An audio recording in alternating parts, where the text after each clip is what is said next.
Capital TV Uttar Pradesh का खास show 4 का चक्रव्यूह देख रहे हैं आप। मैं हूं आपके साथ राधिका राज।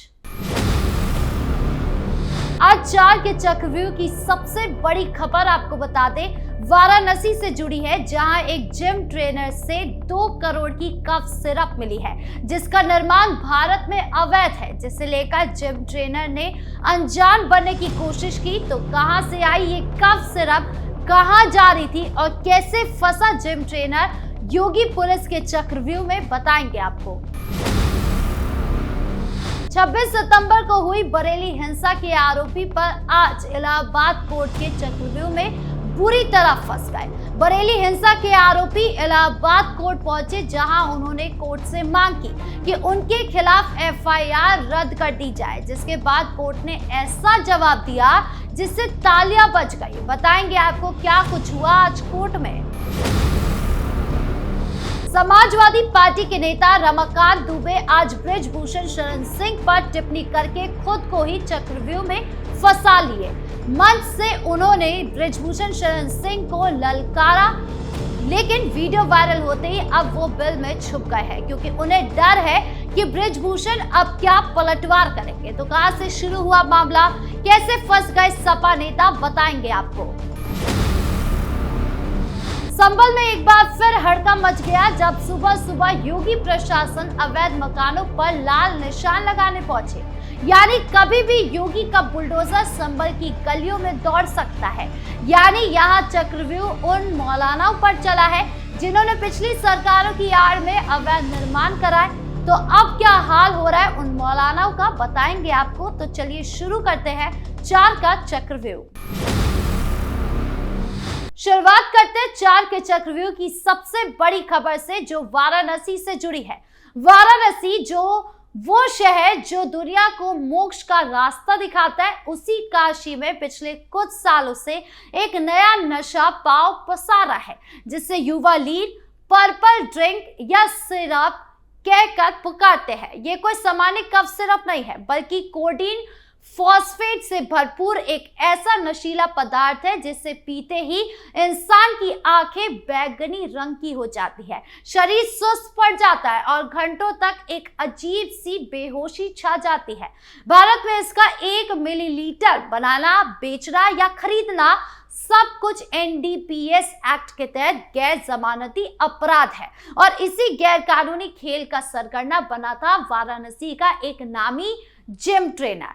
पुलिस को मुखबिर से सूचना मिली कि लंका थाना क्षेत्र के एक पॉश इलाके में दिल्ली से बहुत बड़ी खेप आई है। खेप इतनी बड़ी है कि पूरा पूर्वांचल कई महीनों तक नशे में डूब सकता था। जब पुलिस की टीम रात के 2:30 बजे जिम ट्रेनर के घर पहुंची, तो बाहर उसकी लग्जरी एसयूवी खड़ी थी। दरवाजा खटखटाया गया तो पहले तो कोई जवाब नहीं आया। काफी देर बाद दरवाजा खुला। अंदर का नजारा देखकर खुद पुलिस वाले दंग रह गए। ड्राइंग रूम में ही 10-10 के कार्टून में सैकड़ों बोतलें रखी हुई थी। हर बोतल पर विदेशी लेबल, बैगनी रंग का लिक्विड और कोडीन की मात्रा इतनी कि एक बोतल से 10 लोग नशे में धुत हो सकते थे। कुल मिलाकर 1080 बोतलें बरामद हुई। काले बाजार में एक बोतल की कीमत 1800 से 2500 रुपए तक है, यानी कुल माल लगभग 2 करोड़ रुपए का। पहले तो जिम ट्रेनर ने अनजान बनने की पूरी कोशिश की। बोला, मैडम ये मेरे दोस्त ने रखवा दी, मुझे कुछ नहीं पता, मैं तो सिर्फ जिम चलाता हूं। लेकिन जब पुलिस ने उसका फोन जब्त किया और व्हाट्सएप चैट्स खोली, तो सारा खेल खुला हो गया।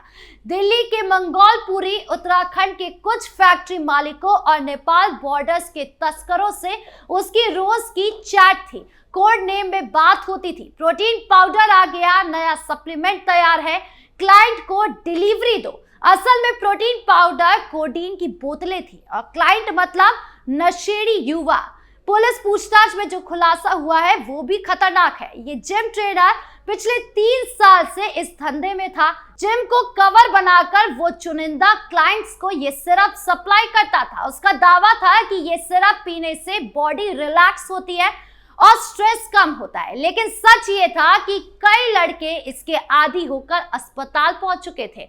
अब सवाल ये उठता है कि आखिर इतनी बड़ी मात्रा में ये सिरप आ कहां से रहा था। पुलिस जांच में पता चला कि उत्तर भारत के कई अवैध फैक्ट्रियां कोडीन की गोलियां क्रश करके कलर और फ्लेवर मिलाकर ये बैंगनी सिरप बना रही है। वाराणसी को हब बनाया गया था क्योंकि यहां से लखनऊ, गोरखपुर, बलिया, देवरिया और नेपाल बॉर्डर्स तक माल आसानी से पहुंचाया जा सकता था। पुलिस ने एनडीपीएस की सबसे सख्त धाराएं लगाई है और ये सभी गैर जमानती है। मतलब अब ये जिम ट्रेनर जेल से बाहर आने के लिए सालों साल इंतजार ही करता रहेगा।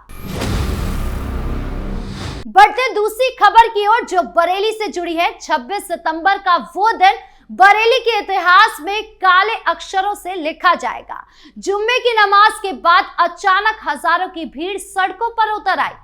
पहले पत्थर चले, फिर एसिड की बोतलें, पेट्रोल बम और आखिर में हवाई फायरिंग हुई। पुलिस की गाड़ियां जल गई, दर्जनों जवान घायल हो गए। मतलब एक एसएचओ को तो इतनी गोली लगी कि वो उनकी जान जाते जाते बच गई। सीसीटीवी फुटेज में साफ दिख रहा था कि कुछ लोग छतों पर चढ़कर लगातार फायरिंग कर रहे थे। उस हिंसा के मुख्य आरोपियों में से एक का नाम था मोहम्मद जुबेर। यही शख्स आज इलाहाबाद हाईकोर्ट पहुंचा था और उससे बड़ी बेशर्मी से याचिका दाखिल की थी कि उसके खिलाफ दर्ज सारी एफआईआर रद्द कर दी जाए। कोर्ट ने जस्टिस सिद्धार्थ वर्मा और जस्टिस राम मनोहर नारायण मिश्रा की बेंच के साथ सुनवाई शुरू की। सुबह 10 बजते बजते कोर्ट रूम खचाखच भर गया। वकीलों के अलावा कई पत्रकार, कुछ पीड़ित पुलिस वाले और आम लोग भी मौजूद थे। आरोपी के वकील ने घंटे भर तक दलीलें दी। मेरे क्लाइंट को गलत फंसाया गया है, राजनीतिक साजिश है, कोई सबूत नहीं है। वो तो उस दिन घर पर थे। मनीष गोयल खड़े हुए। कोर्ट रूम में सन्नाटा छा गया।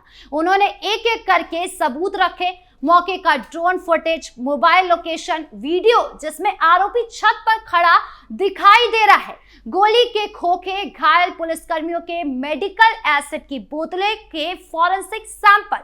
कोर्ट ने खुद पूछा, आपके क्लाइंट की लोकेशन उस दिन ठीक हिंसा वाले इलाके में क्यों दिखाई दे रही है? वकील के पास कोई जवाब नहीं था। फिर कोर्ट ने साफ साफ कहा कि ये कोई साधारण केस नहीं है। पुलिस पर एसिड अटैक, पेट्रोल बम और फायरिंग के आरोप है। ऐसे जघन्य अपराध में एफआईआर रद्द करना न्याय के सिद्धांतों के खिलाफ होगा। याचिका खारिज की जाती है। बस जैसे जज साहब ने फैसला सुनाया, कोर्ट रूम में तालियों की गड़गड़ाहट गूंज उठी। आज कोर्ट का ये फैसला उन सारे लोगों के लिए बड़ा संदेश है जो सोचते हैं कि ऊंचे रसूख वालों की मदद से कानून को मैनेज कर लिया जाएगा। कोर्ट ने साफ बता दिया है कि जो पुलिस पर पत्थर चलाएगा, एसिड फेंकेगा, गोली चलाएगा, उसका चक्रव्यूह पूरा कस चुका है। बढ़ते तीसरी खबर की ओर, जहां सपा नेता रमाकांत बुरी तरह फंस गए। गोंडा जिले के एक गांव में समाजवादी पार्टी की एक सभा चल रही थी। मंच पर सपा के स्थानीय नेता रमाकांत दुबे खड़े थे। भीड़ में जोश भरने के लिए उन्होंने बृजभूषण शरण सिंह को सीधी ललकार दी।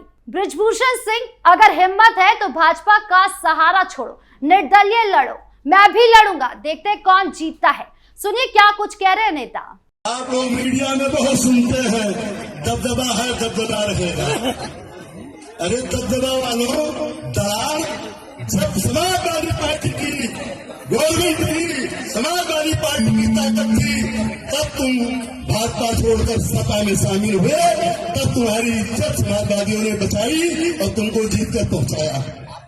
आज तुम फिर चले गए हो वापस, वही चाट वार्ता करते हो और संदेश देते हो कि दबदबा था, दबदबा है।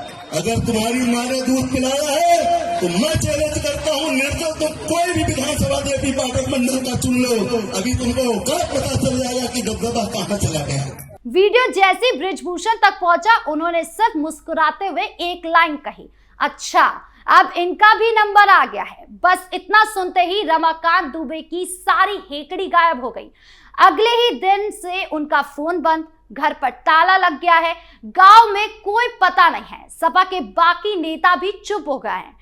कोई कह रहा है कि लखनऊ भाग गए हैं, कोई कह रहा है कि लखीमपुर छुपे होंगे।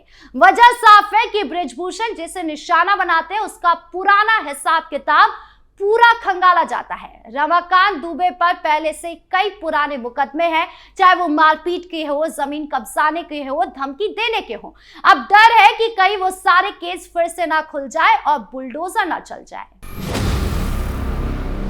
बढ़ते चौथी खबर की ओर, संभल जिले में सुबह सुबह हड़कंप मच गया। प्रशासन की पूरी फौज, पुलिस बल, पीएसी और 2 बुलडोजर लेकर पहुंच गई। सुबह 6 बजे से ही टीम ने दर्जनों मकानों, दुकानों और मस्जिद से सटे निर्माण पर लाल रंग से निशाना लगाना शुरू कर दिया।